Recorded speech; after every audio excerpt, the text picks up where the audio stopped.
ரஅய்யதி, நீங்கள் ஒவ்வொருவரும் மேய்ப்பாடுகள், ரெஸ்பான்சிபிலிட்டி. உங்களுடைய பொறுப்பை பற்றி அல்லாஹ் கியாமத் நாளை கேட்பான் என்று சொல்லுகிறார். அதில் இன்னும் ஒரு ஹதீஸிலே வருகிறது, லா யஸாலு கதம இப்னி ஆதம், லா யஸாலு கதம இப்னி ஆதம் ஹத்தா யுஸ்அலு அன் அர்பஈன். 4 கேள்விகளுக்கு சரியான பதிலை சொல்லாதவரை கியாம நாளில் ஆதமின் மகன் அப்படின்னா எங்க ஆதம் காக்காவுடைய மகனா, மனிதனுக்கு தாங்க சொல்றது. யபன ஆதம், மனிதனை, ஆதமின் மகனின் கால்பாதத்தை முசுப்ப முடியாது சொல்லுதா சொன்ன. அந்த 4 கேள்வியும் பயங்கரமான கேள்வி. பதில் பேப்பர்ல ரெடி பண்ணி சரி வராது, பிராக்டிக்கல்ல ரெடி பண்ணணும். ப்ரிப்பேரா? நீங்க யாராவது தயாரா? வான் உம்ரிஹில்லதி ஃபீமா அஃப்னா, உன்னுடைய வாழ்க்கை அதை எப்படி செலவழித்தாய்? வாழ்க்கை மீன் லைஃப், லைஃப் மீன் வைஃப். வாழ்க்கையை பற்றி கேட்கப்படும், எப்படி செலவழித்தாய்? நேத்து சவருக்கு என்ன தின்னீங்க என்றாலே இன்னைக்கு நினைவில்லை. கியாம நாள்ல உங்களோட லைஃப பத்தி கேட்டா வைஃப பத்தியும் கேட்பான். வைஃபின் மீதும் உங்களின் கவனம் இருக்க வேண்டும். அவளின் கடமைகளை நிறைவேற்றவும் வேண்டும். அவளுடைய ஹக்குகளை நீங்கள் பேணவும் வேண்டும். உன்னுடைய வாலிப பருவத்தை எவ்வாறு செலவழித்தாய்? மை கார் மை பெட்ரோல் சொல்றாரு புடியுமாறு.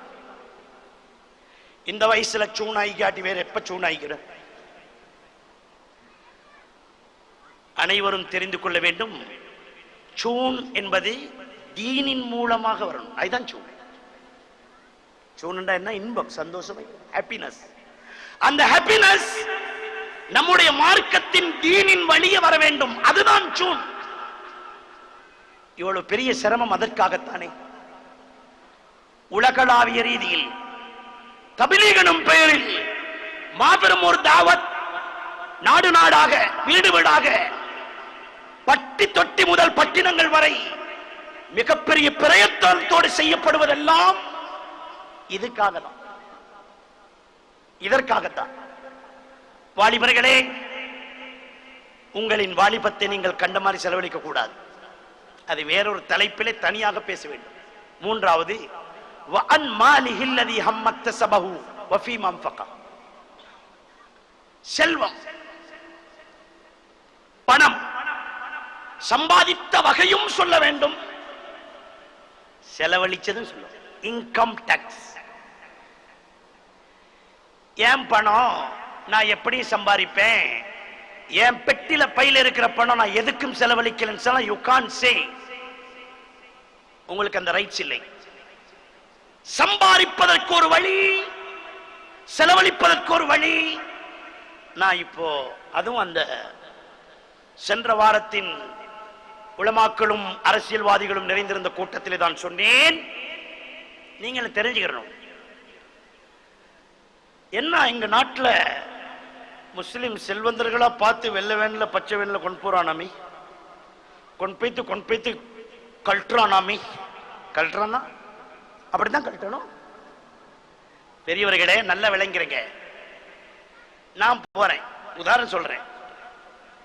எனக்கு நல்லா தெரியுது அவன் தான் முதலாளின்னு, அவன் தான் கடை முதலாளின்னு தெரியுதுங்க, ஓனர்.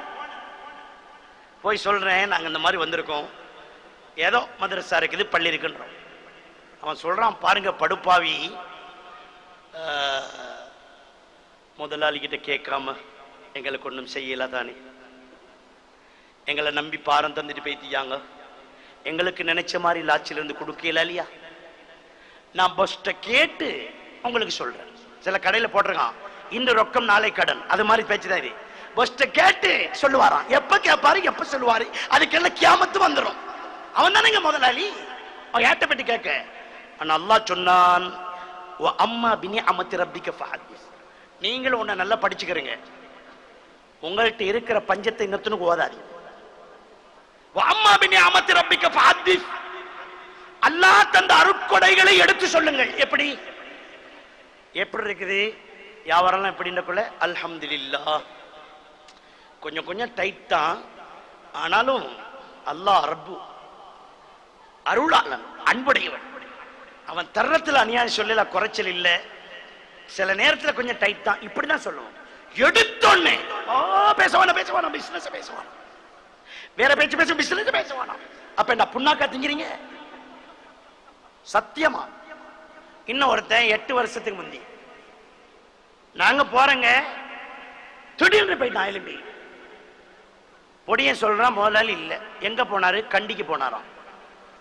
அவர் போனதும் அல்மாரிக்கு பின்னு டேர்ன் ஆவினதும் நெத்திட துண்டும் விளங்குது எனக்கு. நான் சொன்ன, வந்தா நியாஸ் மௌலவி சலாம் சென்னு செல்லுங்க ராஜா, அதோட பஸ்ஸுக்கு செல்லுங்க, இப்போ கண்டிக்கு போறேன்டா தலையெடுத்துட்டு போச்சு. ஓ தலையெல்லாம் போவானா, கண்டிக்கு போறேன்னா தலை ஒண்ணு. அவர் காதுல கேட்டோன்னு பாருங்க என்ன நடக்குதுன்னு. திடீர்னு வந்தாரு. அண்ணன் அணியாம இவன் அடிபட்டான். யாருக்கு சொல்லி செட் பண்ணாரு, அவன் அடி வாங்குறாங்க. திடீர்னு வந்தாரு. அடே என்ன சொன்ன? நான் கண்டிப்பா போனேன். பாத்ரூம் போன சொன்னேன். கண்டிப்பா இல்ல, நீங்க தானே சொன்னீங்க. பத்தாய ஹசரத் பாருங்க ஹசரத், இவன் செஞ்ச வேலைய நான் கண்டிக்கலாம் போகல ஹசரத், பாத்ரூம் போனேன். வைக்கப்படா உன்ன விளக்க வேணாம். நீங்க சொன்னதை தான் சொல்லியிருப்பான், பரவாயில்ல விளங்காம சொல்லியிருப்பான்.